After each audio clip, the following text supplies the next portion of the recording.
미영아, 너 아직도 그 시골 꽃집에서 힘들게 사니? 마침 우리 사돈댁에서 가사 도우미 구한다는데 내가 특별히 넣어줄게. 친구 잘 둔 덕에 호강하게 됐지? 여러분, 동창회에서 이런 말을 들어보신 적 있으신가요? 35해 만에 만난 고등학교 친구가 당신을 금빛 샹들리에 아래서 가사도우미감으로 품평하는 순간을요. 오늘 들려드릴 이야기의 주인공 미영 씨는 그날 상상할 수 없는 모욕을 당했습니다. 흙 묻은 손으로 꽃집을 운영하는 초라한 여자라고 자존심 버리고 친구 집 청소나 하라고 그것도 배려라는 이름으로 말이죠. 하지만 그 친구 혜숙 씨는 몰랐습니다. 자신이 그토록 무시했던 그 여자가 자신의 사위가 매일같이 전화를 걸어 애원하는 넥스트 의장의 어머니라는 사실을요.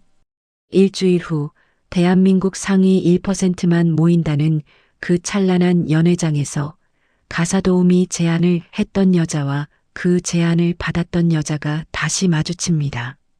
한 명은 화려한 황금빛 드레스를 입고 한 명은 미색 한복을 입은 채로요.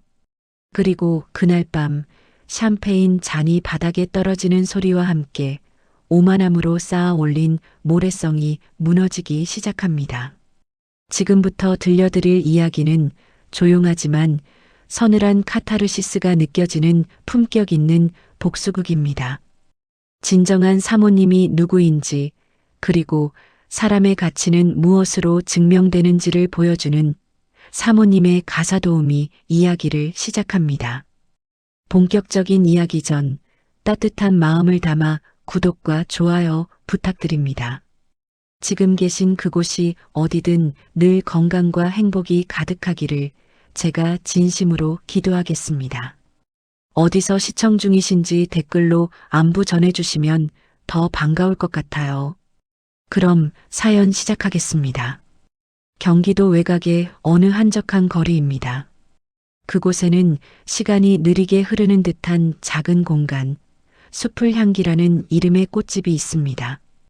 이른 아침의 공기는 아직 차갑습니다. 하지만 꽃집 안은 식물들이 내뿜는 습기와 온기로 가득합니다. 미영 씨는 오늘도 어김없이 낡은 작업대 앞에 섰습니다. 그녀의 손은 사계절 내내 쉴 틈이 없습니다. 장미의 날카로운 가시를 쳐내고 엉킨 줄기를 정리하는 그녀의 손가락 마디마디는 굵고 투박합니다. 손톱 밑에는 지워지지 않는 거뭇한 흙먼지가 아주 얇은 선처럼 남아 있습니다. 누군가는 그 손을 보고 고생의 흔적이라며 혀를 찰지도 모릅니다. 하지만 미영 씨에게 이 투박한 손은 세상에서 가장 정직한 삶의 증거였습니다. 공기 중에는 갓 잘라낸 꽃줄기 특유의 비릿한 향기가 감돕니다. 여기에 축축하게 젖은 흙의 싱그러운 냄새가 기분 좋게 어우러집니다. 미영 씨는 분무기를 들어 수국 위로 미세한 물 한 개를 뿌립니다. 잎사귀 위로 맺히는 투명한 물방울들이 아침 햇살을 받아 보석처럼 반짝입니다. 미영 씨는 그 영롱한 빛을 가만히 응시하며 잠시 숨을 고릅니다. 남편을 사고로 먼저 보낸 뒤 그녀는 이 좁은 꽃집에서 홀로 아들 도윤이를 키워냈습니다.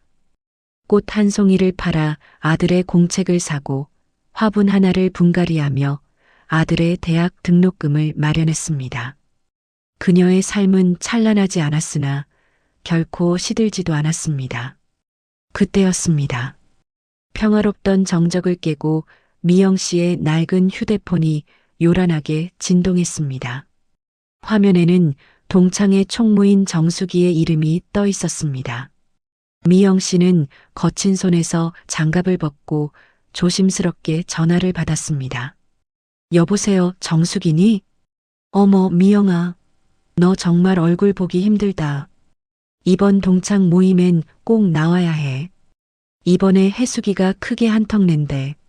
자기 사위가 대성건설 상무가 됐다고 얼마나 자랑을 하는지 몰라.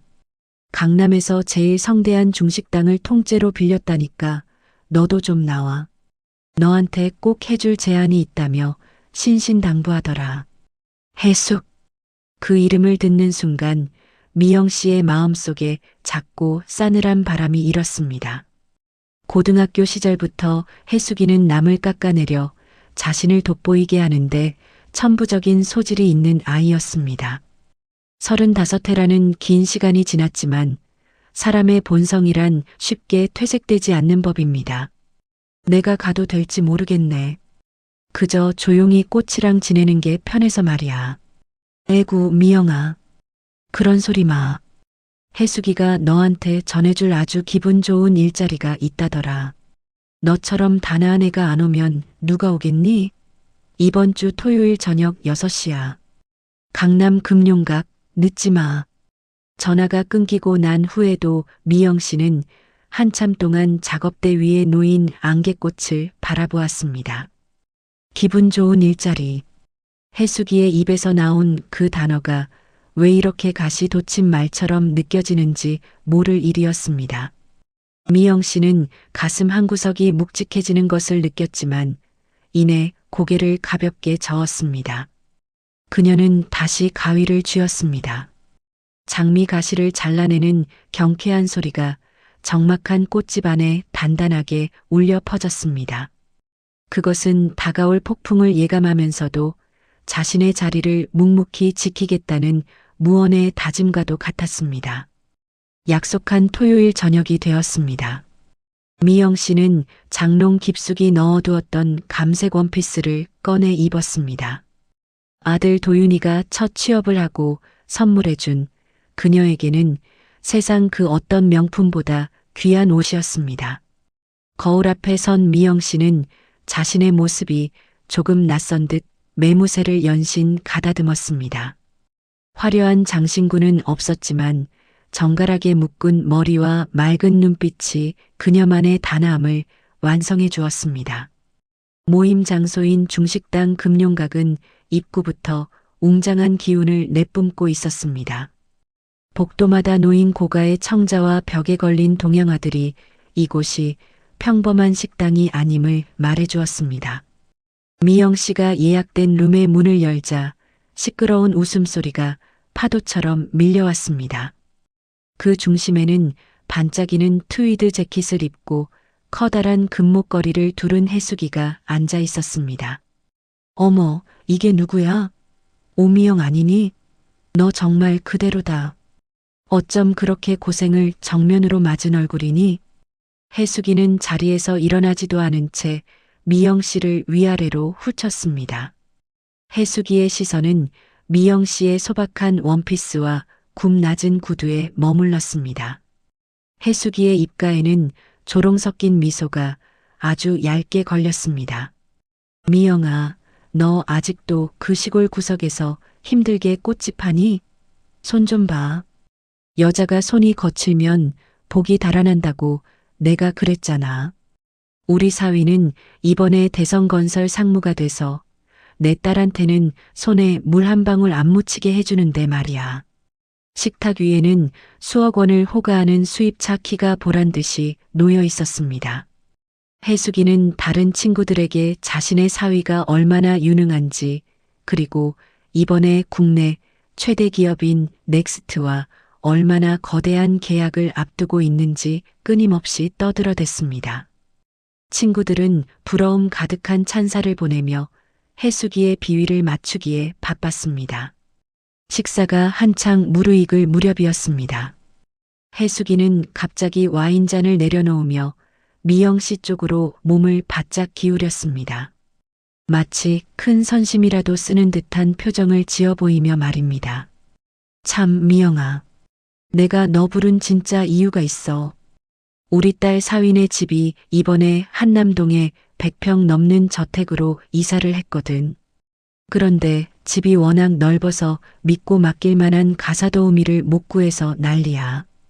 요즘 사람들은 도무지 믿음이 안 가서 말이지. 해숙이는 잠시 말을 멈추고 생생한 반응을 기대하며 미영 씨를 쳐다보았습니다. 내가 사돈 어른께 말씀 잘 드려놨어. 내 친구 중에 아주 성실하고 입 무거운 애가 있다고 말이야. 너 꽃집 그거 해봤자 한 달에 100만 원이나 벌겠니? 차라리 우리 사돈댁 들어가서 일해. 페이도 넉넉히 챙겨줄게. 어때? 친구 잘 둔 덕에 호강하게 됐지? 순간 둥근 식탁 주변의 공기가 팽팽하게 얼어붙었습니다. 아무리 형편이 차이 난다고 해도 35해 만에 만난 동창에게 가사도우미 자리를 제안하는 것은 명백한 모욕이었습니다. 몇몇 친구들이 당황하며 해수기의 소매를 끌었습니다. 하지만 그녀는 아랑곳하지 않았습니다. 왜 자존심 상하니? 미영아, 자존심이 밥 먹여주는 거 아니야. 너 아들놈도 아직 자리 못 잡고 빌빌댄다며? 엄마가 가사도우미라도 해서 뒷바라지 해야지. 내가 이 자리에 너 부른 것도 다 너 불쌍해서 그런 거야. 미영 씨는 천천히 찻잔을 내려놓았습니다. 그녀의 거친 손끝이 아주 미세하게 떨렸습니다. 그것은 수치심 때문이 아니었습니다. 무례함이 권력이 된 인간에 대한 깊은 환멸 때문이었습니다. 미영 씨는 해수기의 눈을 똑바로 응시했습니다. 그리고 차분하고 단호한 목소리로 입을 열었습니다. 해수가, 내 마음은 알겠는데 난 내 꽃집이 참 좋아. 내가 정성껏 키운 꽃을 보며 미소 짓는 사람들을 보는 게 내 삶의 가장 큰 낙이거든. 돈을 더 벌겠다고 친구 집에 가사도우미로 들어가는 건 나에게도 내 아들에게도 예의가 아닌 것 같네. 마음만 받을게. 미영 씨의 단호한 거절에 해수기의 얼굴이 순식간에 불그락푸르락 달아올랐습니다. 해수기는 가방에서 5만 원권 뭉치가 든 봉투를 꺼냈습니다. 그리고 테이블에 탁 소리가 나게 내던졌습니다. 그래, 어디 끝까지 선비질 해봐. 이건 오늘 고생해서 온 차비랑 꽃값이야. 조만간 우리 사돈댁 이사 파티할 때 꽃이나 좀 보내주든가. 이건 성금이니까 거절하지 말고 받아둬. 너 같은 사람에겐 아주 큰 돈일 테니까. 식당을 빠져나온 미영 씨의 뺨 위로 서늘한 밤바람이 스쳤습니다. 강남의 눈부신 야경이 오늘따라 유난히 날카롭고 이질적으로 느껴졌습니다. 가슴 한구석이 텅 빈 것처럼 허전했지만 한편으로는 묘한 해방감도 찾아왔습니다. 낡은 지하철역 계단을 내려가며 미영 씨는 자신의 투박한 손등을 가만히 쓸어보았습니다. 흙이 묻고 굳은 살이 박인 이 손이 오늘 밤에는 유난히 자랑스럽게 느껴졌습니다. 도윤아, 엄마가 부끄러운 짓은 하지 않았다. 그녀는 속으로 그렇게 되뇌며 전동차에 몸을 실었습니다. 지하철 차창에 비친 자신의 모습은 수수하고 평범했습니다. 하지만 그녀의 눈빛만큼은 해수기의 금목걸이보다 훨씬 더 밝고 단단하게 빛나고 있었습니다. 그때 가방 속에서 휴대폰이 부드러운 진동을 울렸습니다. 아들 도윤이었습니다. 엄마, 모임 잘 끝났어? 지금 집에 가는 길이야? 아들의 목소리를 듣는 순간 가슴속 깊은 곳에서 뜨거운 것이 울컥 치밀어 올랐습니다. 미영 씨는 애써 목소리를 가다듬었습니다. 응, 이제 지하철 탔어. 넌 아직 회사니? 밤이 늦었는데 고생이 많네. 엄마, 다음 주 수요일 저녁에 시간 비워둬야 해. 우리 회사 파트너사 초청 연회 있는 거 알지? 그때 엄마를 제일 귀빈석에 모시고 싶어. 내가 특별히 장인에게 부탁해서 맞춘 한복도 오늘 도착했대. 엄마가 입으면 정말 우아할 거야. 미영 씨는 잠시 망설였습니다. 화려한 자리에 나가는 것이 여전히 조심스러웠기 때문입니다. 도윤아, 엄마는 그냥 너희 회사 사람들끼리 하는 자리에 끼는 거 좀 그런데. 꽃집 일도 바쁘고. 엄마, 이번 자리는 달라. 내가 대한민국에서 여기까지 올 수 있었던 건 다 엄마 덕분이잖아. 엄마가 그 좁은 꽃집에서 흙 묻혀가며 나 뒷바라지해 준 결과야. 이제는 엄마가 당당하게 주인공으로 서야 할 때야. 도윤이의 목소리는 평소보다 더 깊고 확신에 차 있었습니다. 그리고 엄마 대성건설이라고 들어봤어? 거기 사위라는 상무가 우리랑 계약하려고 매일같이 내 비서실에 전화를 한다네. 엄마 친구 사위라며? 이번 연회 때 그 사람도 올 거야. 엄마가 꼭 곁에서 지켜봐 줬으면 좋겠어. 미영 씨는 잠시 숨을 멈추었습니다. 해수기가 그토록 자랑하던 그 유능한 사위. 대성건설의 박상무. 그가 사실은 아들 도윤이의 결제 하나의 기업의 사활이 좌우되는 수많은 협력업체 중 한 명일 뿐이라는 사실이 실감 나지 않았습니다. 그래. 그 사람도 오는구나. 도윤아, 엄마가 그날은 꼭 갈게. 내가 정성껏 준비한 자리인데 내가 빠질 수 없지. 전화가 끊기고 미영 씨는 어두운 차창 밖을 가만히 응시했습니다. 해수기는 일주일 후에 있을 그 연회장에서 과연 어떤 표정을 짓게 될까요? 가사도우미나 하라며 비웃던 동창이 사실은 자신의 사위가 무릎이라도 꿇고 싶어하는 넥스트 의장의 어머니라는 사실을 알게 될 때 말입니다. 미영 씨는 천천히 자신의 손바닥을 폈다 쥐었습니다. 흙이 묻고 거칠어진 이 손이 이제는 누군가에게는 가장 엄중한 심판의 손이 될 준비를 하고 있었습니다. 밤하늘의 별들이 서늘하게 빛나며 다가올 폭풍 같은 반전을 조용히 예고하고 있었습니다. 수요일 오후가 되었습니다. 미영 씨는 평소보다 조금 서둘러 꽃집 문을 닫았습니다. 아들 도윤이가 보내준 커다란 상자가 작업대 위에 놓여 있었습니다. 상자를 열자 은은한 향나무 냄새가 코끝을 간지럽힙니다. 그 안에는 눈이 시리도록 고운 미색 한복이 정갈하게 담겨 있었습니다. 최고급 명주로 지어진 한복은 빛의 각도에 따라 진주알 같은 은은한 광택을 내뿜었습니다. 미영 씨는 떨리는 손으로 옷감을 가만히 쓸어보았습니다. 부드러우면서도 서늘한 촉감이 손가락 끝을 타고 전해집니다. 평생 흙을 만지고 꽃줄기를 다듬느라 거칠어진 그녀의 손등 위로 부드러운 비단이 스쳐 지나갑니다. 미영 씨는 전신 거울 앞에 섰습니다. 그리고 한복을 한 겹 한 겹 정성스럽게 입기 시작했습니다. 동정을 맞추고 고름을 매는 손길에는 한치의 흐트러짐도 없었습니다. 엄마가 부끄러우면 안 되지. 우리 아들이 일궈낸 세상인데 내가 당당해야지. 미영 씨는 나지막이 읊조리며 거울 속에 자신을 응시했습니다.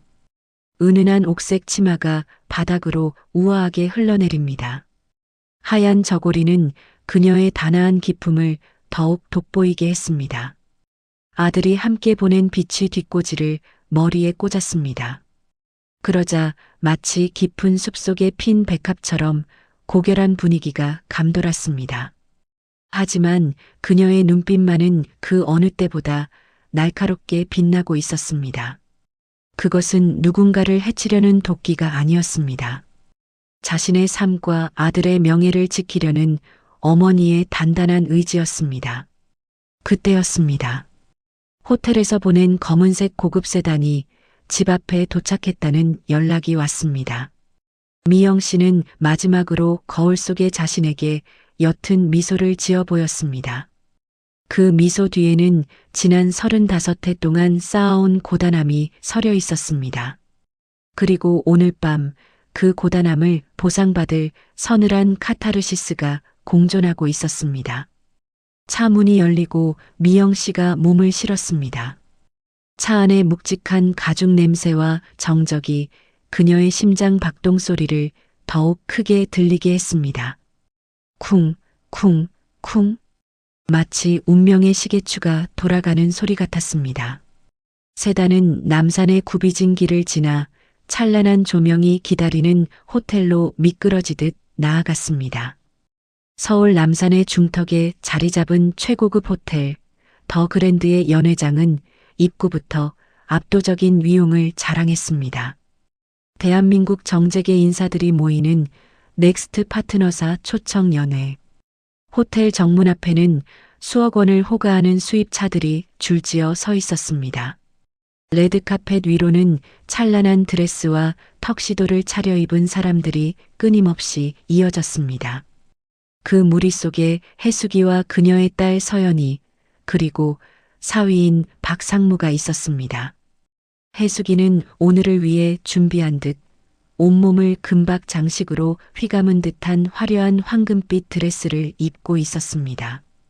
서연아, 오늘 정말 정신 바짝 차려야 한다.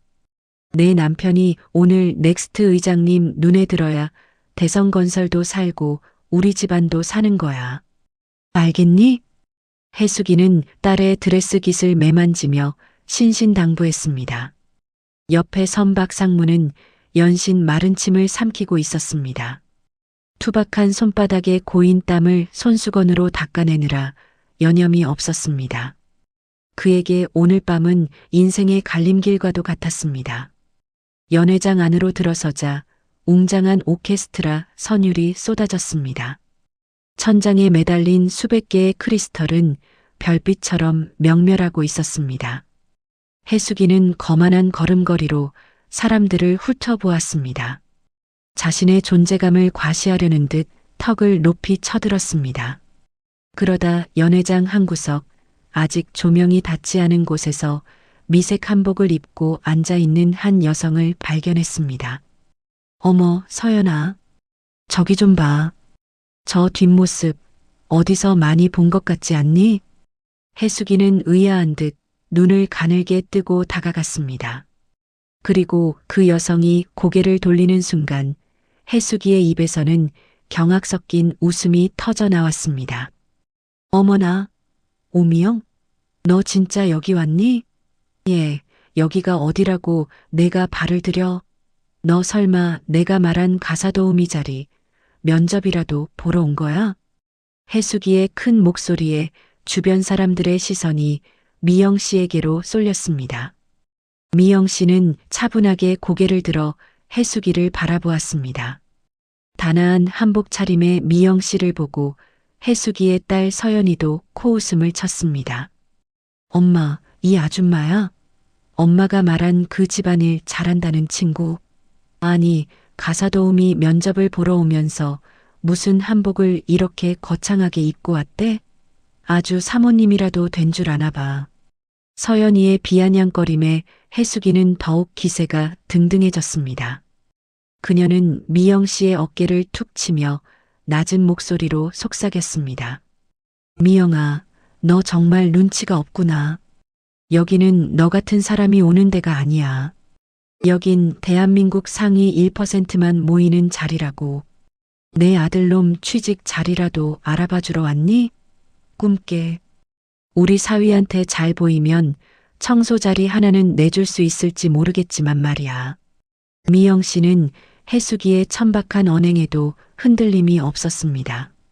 오히려 가련하다는 듯한 눈빛으로 해수기를 쳐다볼 뿐이었습니다.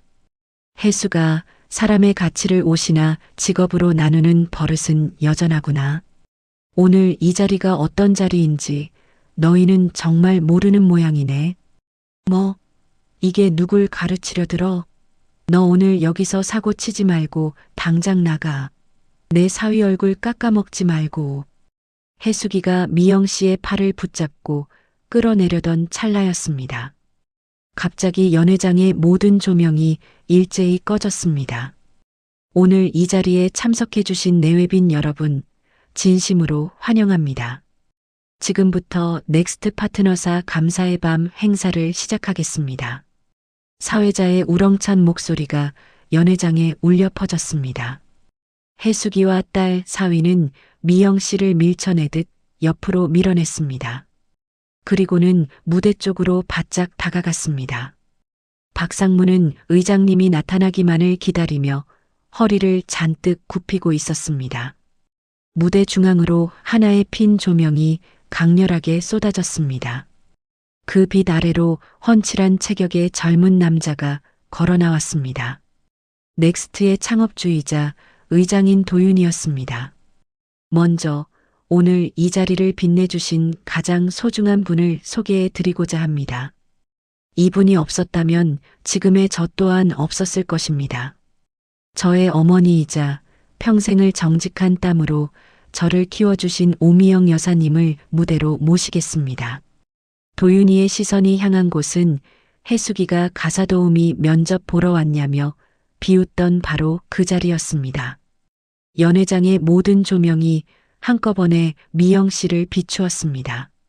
미색 한복을 입은 미영 씨는 한 점의 흐트러짐도 없는 우아한 모습으로 자리에서 일어났습니다. 사람들은 일제히 길을 터주며 그녀에게 경외 어린 시선을 보냈습니다. 엄마, 지금 저 의장이 뭐라고 한 거야? 저 여자가 오미영이 의장 엄마라고? 해숙이의 목소리가 사정없이 떨리기 시작했습니다. 들고 있던 샴페인 잔이 손에서 미끄러져 바닥에 떨어졌습니다. 챙그랑 잔 깨지는 소리가 해숙이의 심장이 무너지는 소리처럼 연회장에 작게 울렸습니다. 옆에 서 있던 딸 서연이는 얼굴이 하얗게 질려 입을 다물지 못했습니다. 사위인 박상무는 아예 넋이 나간 표정으로 굳어버렸습니다. 미영 씨는 무대로 향하는 길에 잠시 발걸음을 멈추었습니다. 그리고 해숙이의 옆을 지나가며 아주 낮고 서늘한 목소리로 입을 열었습니다. 해숙아, 내가 아까 말한 그 사돈댁 가사도우미 자리 말이야. 아직도 사람 구하고 있니? 마침 우리 아들 회사랑 계약하는 곳이라길래 내가 특별히 좀 신경 써주고 싶어서 물어보는 거야. 아, 왜 그렇게 얼굴이 하얘져? 방금 전까지는 나보고 꼭 그 집에 들어가라고 사정했었잖아. 해숙이는 대답할 힘조차 없었습니다. 다리가 후들거려 그 자리에 주저앉을 뻔했습니다. 미영 씨는 그런 해숙이를 뒤로 한 채 무대 위로 당당히 걸어 올라갔습니다. 아들 도윤이가 무대 아래까지 내려와 어머니의 손을 꼭 잡았습니다. 어머니, 와주셔서 감사합니다. 아들의 따뜻한 목소리가 마이크를 통해 연회장 전체에 울려 퍼졌습니다. 수백 명의 기업인들이 일제히 박수를 보냈습니다. 해숙이는 그 박수 소리가 마치 자신을 향한 조롱처럼 느껴졌습니다. 자신이 그토록 무시하고 짓밟았던 친구가 사실은 자신이 꿈도 꿀 수 없는 거대한 산이었습니다. 그 사실이 그녀의 온몸을 짓눌렀습니다. 무대 위 조명 아래 선 미영 씨의 모습은 눈부시게 수려했습니다. 그녀의 거친 손은 이제 아들의 손에 포근히 감싸여 있었습니다. 그녀의 눈가에는 승자의 여유로운 미소가 서려 있었습니다. 반면 연회장 구석 어둠 속으로 밀려난 해숙이의 가족들은 비참함에 몸을 떨었습니다. 진정한 품격이 무엇인지, 그리고 무례함의 대가가 얼마나 혹독한지, 이제 그 잔인하고도 우아한 심판의 막이 오르고 있었습니다. 연회장 내부는 찰나의 정적 뒤에 수군거림으로 가득 찼습니다. 해숙이의 발치에는 깨진 샴페인 잔 조각들이 날카로운 파편이 되어 흩어져 있었습니다. 그녀가 입은 화려한 황금빛 드레스 위로 튄 술방울들은 마치 그녀의 뒤틀린 허영심이 흘리는 눈물처럼 보였습니다. 해숙이는 떨리는 입술을 달싹였지만 어떤 말도 밖으로 나오지 않았습니다. 35해 전부터 쌓아온 그녀의 우월감이 단 몇 초 만에 산산조각이 나버린 것입니다. 그때였습니다. 해숙이의 사위인 대성건설 박상무가 사색이 된 얼굴로 미영 씨를 향해 달려왔습니다. 그는 방금 전까지 미영 씨를 가사도우미 취급하며 무시하던 아내 서연이의 손을 거칠게 뿌리쳤습니다. 그리고는 미영 씨 앞에서 허리를 90도로 굽혔습니다. 그의 이마에서는 식은땀이 비 오듯 흘러내려 바닥을 적셨습니다. 의장님, 그리고 여사님, 저희가 정말 죽을 죄를 지었습니다. 제 장모님이 여사님과 그런 오랜 인연이 있으신 줄은 꿈에도 몰랐습니다. 부디 너그러운 마음으로 용서해 주십시오. 저희 대성건설은 넥스트와의 이번 협력이 사활이 걸린 문제입니다. 제발, 제발 한 번만 기회를 주십시오. 박상무의 목소리는 비굴하게 떨리고 있었습니다. 그토록 당당하던 중견기업의 상무가 자신이 가사도우미라 비웃던 친구의 발치에서 목숨을 구걸하듯 애원하고 있었습니다. 그 모습은 연회장에 모인 사람들에게 기괴한 구경거리가 되었습니다. 해숙이는 그 모습을 보며 온몸에 피가 빠져나가는 듯한 고통을 느꼈습니다. 자신이 그토록 자랑스러워하던 사위가 자신이 가장 무시하던 친구 앞에서 머리를 조아리고 있는 이 비현실적인 광경이 그녀를 질식하게 만들었습니다. 미영 씨는 박상무의 정수리를 가만히 내려다보았습니다. 그녀의 눈빛에는 분노도 통쾌함도 없었습니다.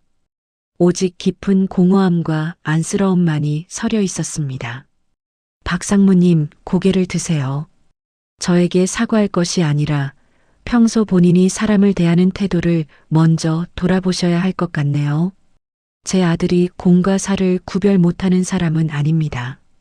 하지만 기본이 안 된 파트너와 수천억 원의 미래를 약속할 만큼 어리석지도 않습니다. 미영 씨의 차분한 목소리는 박상무에게 사형 선고처럼 들렸습니다. 도윤이는 어머니의 곁을 지키며 서늘한 눈빛으로 박상무와 해숙이를 후쳤습니다. 그의 존재만으로도 연회장의 공기는 영하로 내려간 듯 차갑게 얼어붙었습니다. 해숙이는 뒤늦게 정신을 차린 듯 비틀거리며 미영 씨에게 다가왔습니다. 미영아, 내가 미안해. 내가 입이 10개라도 할 말이 없네.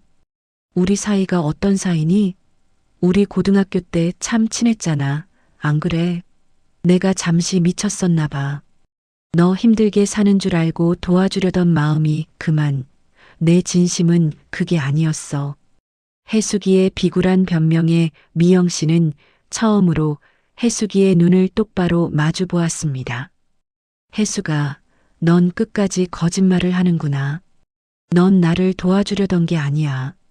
넌 내 비참함을 확인하면서 내 행복을 완성하고 싶었던 거지. 내가 흙 묻은 옷을 입고 꽃을 다듬을 때 넌 내 다이아몬드 반지보다 내 거친 손마디가 더 빛난다는 걸 알았어야 했어. 진정한 부자는 돈이 많은 사람이 아니라 남의 마음을 다치게 하지 않는 사람이라는 걸 말이야. 미영 씨의 말이 끝나자마자 도윤이가 비서들을 향해 고개를 끄덕였습니다. 어머니 모시고 조용한 곳으로 이동하겠습니다. 그리고 여기 소란을 피운 분들은 정중히 밖으로 안내해 드리세요. 앞으로 우리 넥스트의 모든 행사에서 이분들의 이름은 제외될 겁니다. 비서들의 손에 이끌려 연회장 밖으로 밀려나가는 해숙이의 가족들.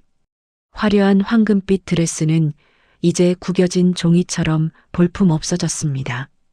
해숙이가 신은 키릴은 대리석 바닥 위에서 비참한 소리를 내며 멀어져 갔습니다. 연회장 문이 닫히는 순간까지 해숙이는 미영 씨의 이름을 불렀습니다.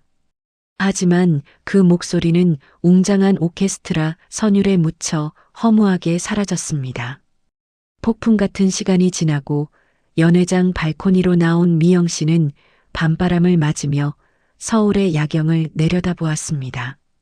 저 멀리 보이는 수많은 불빛 속에 누군가는 오늘 밤도 땀 흘려 일할 것입니다.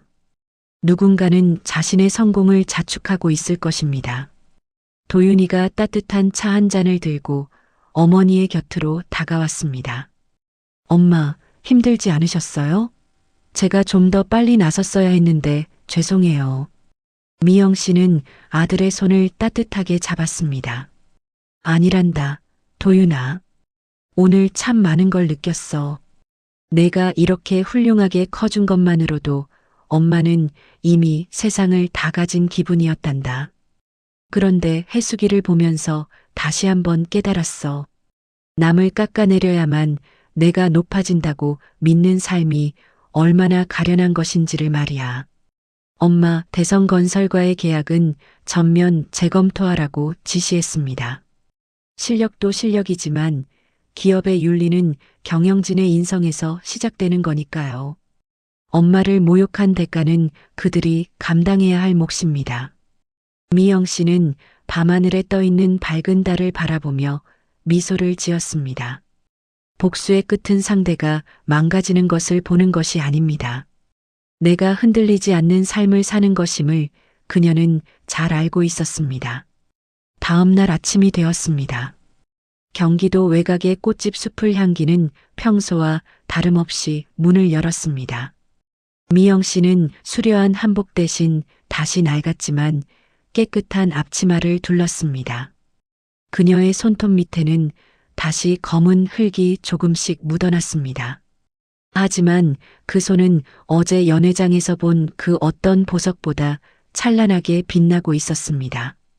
꽃집 앞에는 커다란 검은색 세단 한 대가 멈춰 섰습니다. 차에서 내린 사람은 다름 아닌 해숙이었습니다. 어제의 진한 화장은 온데간데 없었습니다. 퉁퉁 부은 눈과 초췌한 얼굴로 그녀는 미영 씨 앞에 섰습니다. 해숙이는 차마 고개를 들지 못한 채 갈라진 목소리로 입을 열었습니다. 미영아, 제발 우리 사위 좀 살려줘. 이번 계약 안 되면 우리 집안 정말 끝이야. 내가 이렇게 빌게. 내가 너한테 했던 말들 다 잊어줘. 내가 가사 도우미라도 할게. 내가 시키는 건 뭐든 다 할게.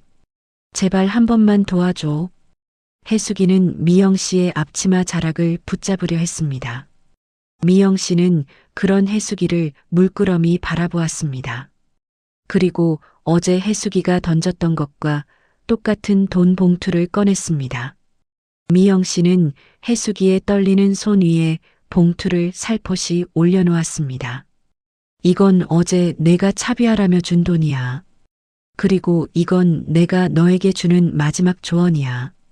해수가 돈으로 사람의 마음을 살 수는 있어도 사람의 품격까지 살 수는 없단다. 내 사위의 일은 내가 관여할 부분이 아니야. 모든 건 내 사위가 쌓아온 결과겠지. 이 돈 들고 가서 내가 무시했던 분들에게 진심으로 사과부터 하렴. 그럼 혹시 아니? 내 삶에 다시 꽃이 피어날지. 미영 씨는 조용히 돌아서서 꽃집 안으로 들어갔습니다. 문에 달린 작은 종이 딸랑이며 맑은 소리를 냈습니다. 해숙이는 차가운 아스팔트 바닥에 주저앉아 고개를 숙였습니다. 하지만 미영 씨는 뒤돌아보지 않았습니다. 그녀는 이제 막 꽃을 피우기 시작한 작은 화분 하나를 햇살이 잘 드는 곳으로 옮겨 놓았습니다. 시간이 흘러 계절이 바뀌었습니다. 대성건설 박상무는 결국 넥스트와의 계약에 실패하고 해임되었습니다. 해숙이의 집안은 많은 것을 내려놓고 한남동을 떠나야 했습니다. 사람들은 해숙이의 몰락을 보며 혀를 찼습니다. 하지만 미영 씨는 그 소식을 듣고도 그저 묵묵히 꽃을 가꿀 뿐이었습니다. 미영 씨의 꽃집은 여전히 소박합니다. 하지만 이제는 전국에서 사람들이 찾아오는 명소가 되었습니다. 넥스트 의장의 어머니가 하는 꽃집이라서가 아닙니다. 그곳에서 파는 꽃 한 송이에 담긴 정성과 주인의 따뜻한 인품이 입소문을 탔기 때문입니다. 가끔 도윤이가 바쁜 일정 속에서도 꽃집을 찾을 때면 미영 씨는 아들에게 거친 손으로 갓 우려낸 차 한 잔을 내어줍니다. 도윤아, 기억하렴. 꽃은 스스로 향기를 내뿜지 남의 향기를 시기하지 않는단다. 사람도 마찬가지야. 내가 가진 힘이 강해질수록 그 힘을 낮은 곳을 향해 쓰는 사람이 되어야 한다. 네, 엄마. 절대 잊지 않을게요. 연회장의 찬란한 조명보다 꽃집의 은은한 햇살이 더 잘 어울리는 여자. 명품 가방보다 장미 가시를 다듬는 가위가 더 손에 익은 여자. 사람들은 그녀를 넥스트의 어머니라고 부릅니다. 하지만 그녀는 그저 꽃을 사랑하는 미영 씨로 불릴 때 가장 행복해합니다. 진정한 사모님의 자리는 금목걸이로 증명하는 것이 아닙니다. 살아온 삶의 향기로 증명하는 것임을 그녀는 몸소 보여주었습니다. 미영 씨의 우아한 뒷모습은 그렇게 많은 이들의 가슴 속에 잊히지 않는 향기를 남기며 마무리되었습니다.